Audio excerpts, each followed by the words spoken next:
ከዚህ በኋላ አዲስ ሰማይና አዲስ ምድር አየሁ። የመጀመሪያው ሰማይና የመጀመሪያይቱ ምድር የመጀመሪያው ሰማይና የመጀመሪያይቱ ምድር አልፈዋልና ባይርም ያስ የእግዚአብሔር ሰዎች በልና ስነግርህ ታነባለህ።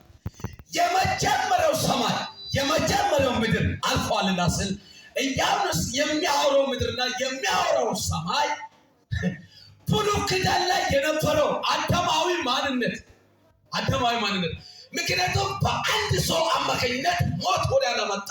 በአንድ ሰው አማካኝነት ምን ወደ ምድር መጣ? ሕይወት ወደ ምድር መጣ። ኢያሱስ ያወራ ያለው እስራኤላውያንን ለጣዖታት ሲያመልኩ የነበሩ ያንን ይገልብጥና ያ ምድር አልፏል፣ ያ ሰማይ አልፏል። አሁን ክርስቶስ ራሱ ብርሃን ሆኖ የሚገለጥበት ምድር የመጣች ነው። አይገባይም እኮ ቶሎ እሺ፣ ቀጥልልን። ባሕርም ከእንግዲህ ወዲህ አይኖርም። ከእንግዲህ ወዲህ አይኖርም። ባሕር ማለት የመጽሐፍ ቅዱስ ምሁራን አመፅና ተንኮል እንደሆነ ይተረጉሙታል። ተንኮልና አመፅም ወደፊት ከእንግዲህ ወዲህ አይኖርም። ቀጥልልን። አዲስቱ ከተማ ይሁት እንግዲህ አዲስቱ ኢየሩሳሌም ለባሏ እንደተዋበች ሙሽራ ይሁት እንግዲህ የኢየሱስን መምጫ ነው ያወራለው። ለባሏ እንደተሞሸረች ሙሽራውና ተዘጋጅታ ከሰማይ ከእግዚአብሔር ዘንድ ስትወርድ አየው።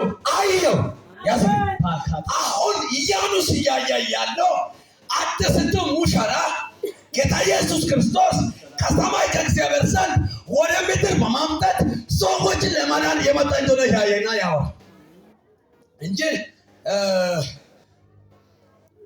እውነተኛ ሙሽራ ወንድና ሴት የሚጋባው ሙሽራ አይደለም። ኢያሱስ ያወራ አዲስቱ ሙሽራ ለባሏ እንደተዋበችውና እንደታጭቶ ጳውሎስ ሲያወራ እናንተ አለ ለአንድ ወንድ ምን ብላችኋል? ታጭታችኋል። ይሄ ወንድ ማን ነው? ኢየሱስ። ስለዚህ ኢያሱስ እስር ቤት ውስጥ ያለው ወንድም አንተ ቀን ስራ እየሰራ 500 የቆጠርክ 1000 ብር የቆጠርክ ጨልሞብኛል፣ አሁን ተስፋ ልሞት ነው ትላለህ። እግዚአብሔር ግን ዛሬ ማታ እንደዚህ ይላል፣ ይሄ ድካም በእናንተ ላይ ያወጀው መንፈስ ዛሬ ይመታል። የጭንቀት ፍርግና ከዛሬ ቀን ጀምሮ አዲስ ክብር ያገኘኛል። ተስፋ የሚያስቆርጥ ነገር ብሉት ከኔ ጋር አይቀጥልም። ይህን ሳውራ 31 ሰው ላይ ተፈጸመ። አጠገብ ያለው አሁንም ያዝና አዲስ ክብር ታያለህ በሉት። ወባሃታ ደግሞ አዲስ ክብር ታያለህ በሉት። ከዛሬ ቀን ጀምሮ በሉት ውርደት አታይም በሉት። ተዋርደህ አትታይም በሉት።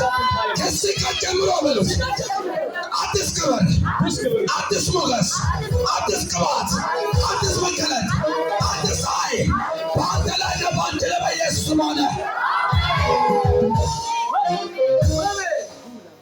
እሺ ቁጥር 3 እሺ ደግሞም እንዲህ የሚል ታላቅ ድምፅ ከዙፋኑ ሲወጣ ሰማሁ።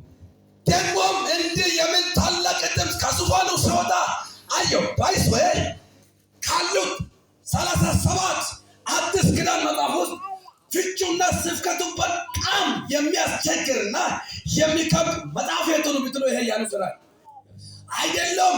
መጽሐፍ ዲግሪ ያለን እኔን ተውና ማስተርስ ያዙት ዶክትሬት ያዙትን የኢያሱስ ራእይ መጽሐፍ ተርትሮ መስበክ አይችልም። በጣም እሰጋ ሲፈታው እሰጋ ያስፋል፣ እሰጋ ሲያጥራው እሰጋ ይፈታል። በጣም ካሉት መጽሐፍ ውስጥ እጅግ አስቸጋሪ የሆነ መጽሐፍ ኢያሱስ ራእይ በመገለጥና እግዚአብሔር በሰጠው ኃይል ካልሆነ አችለው። ብሉይ ኪዳን ላይ የዳንኤልን መጽሐፍ ደግሞ በጣም ፍቹ ከባድ ነው። እሺ ቀጥልልኝ። እነሆም የእግዚአብሔር ማደሪያ በሰዎች መካከል ነው። እነሆ የእግዚአብሔር ማደሪያ በሰዎች መካከል ነው። ወይኔ ኦሮሚያ ላይ እኮ ይህንን ቃል የተጠቀመው አባባት ብላችሁ የምትጫወቱትን የልጅነትን መንፈስ ተቀበላችሁ እንጂ የባርነትና የፍርሃትን መንፈስ አልተቀበላችሁም። አሁን ራሱ የእግዚአብሔር ድንኳን ባንተ ውስጥ አለ። በሉት። የእግዚአብሔር ማደሪያ ነህ። እግዚአብሔር እንዲህ ይላል በሉት። ዛሬ ማታ በሕልም በሉት አዲስ ነገር ታያለህ። አያሰብን ሰዎችን ወደቀ። እርሱም ከነሱ ጋር ይኖራል። እርሱም ከነሱ ጋር ይኖራል። እርሱም ከነሱ ጋር ምን ያደርጋል? ይኖራል። ዮሐንስ ወንጌል ምዕራፍ 14 ላይ ስትሄድ እንደዚህ አይነት ቃል ታገኛለህ። እኔ ብሄድላችሁ ይሻላል፣ ሂጄም እኔ ባለሁበት ቦታ ላይ እናንተ እንድትኖሩ ዳግም ይመጣና ይወስዳችኋል ስል ደቀ መዛሙርቶች በጣም ተስፋ ቆረጡ። አንተ ከሄድክ በኋላ ማን ያጽናናናል? ማን ከኛ ጋር ይወጣል? ማን ከኛ ጋር ይገባል? ስለ ኢየሱስ እንደዚህ የእግዚአብሔር ድንኳን ብለው የሚያወራው ይህንን መንፈስ ቅዱስ የሚያጽናናቸውን መንፈስ ይልክላቸዋል። ወንድምህ አጎትህ ፊት ያጠቁራል፣ እናትሽ ፊት ታጠቁራለች፣ አካባቢ ያባርራል፣ የወደድሽው አልወድም ይላል። ይህ መንፈስ ቅዱስ ግን ከአንቺ አይሄድም። አይጨለም እኮ ይህ መንፈስ ቅዱስ በወደድክ ጊዜ በሲኦል ያነሳሃል፣ ይመድርሃል፣ በቃ ይልሃል፣ ዘመን ይልሃል። የሚያምን በኢየሱስ ይሆን።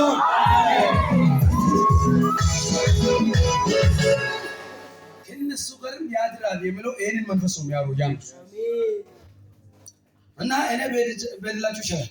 እኔ በአፍ ነው ከእናንተ ጋር ማወሩ። እሱ ግን በመጣ ጊዜ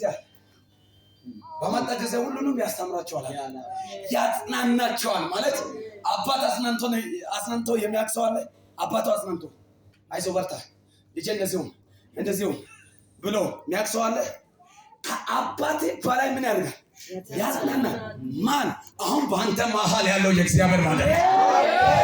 ለዚህ ነው ሐዋርያው ጳውሎስ የእግዚአብሔርን ቤተ መቅደስ የሚያፈርሰው ያን አለ እግዚአብሔር ያፈርሰው። አንዳንድ ሰባኪዎች ይህንን ቤተ መቅደስ በፎቅ የሰሩት በየሆነ ብሎኮት የተሰራ ቤት ነው ብሎ ነው የሚያስቡ። ነው አይደለም። የእግዚአብሔር ማደሪያ ማለት የእግዚአብሔር ቤተ መቅደስ ማለት የክርስቶስ ኢየሱስ ደም የተከፈለለት በዋጋ የተገዛችው አንቺ ነሽ። ያጠገብ ያለው ሰው ያደርገውና አንተ ነህ በሉት።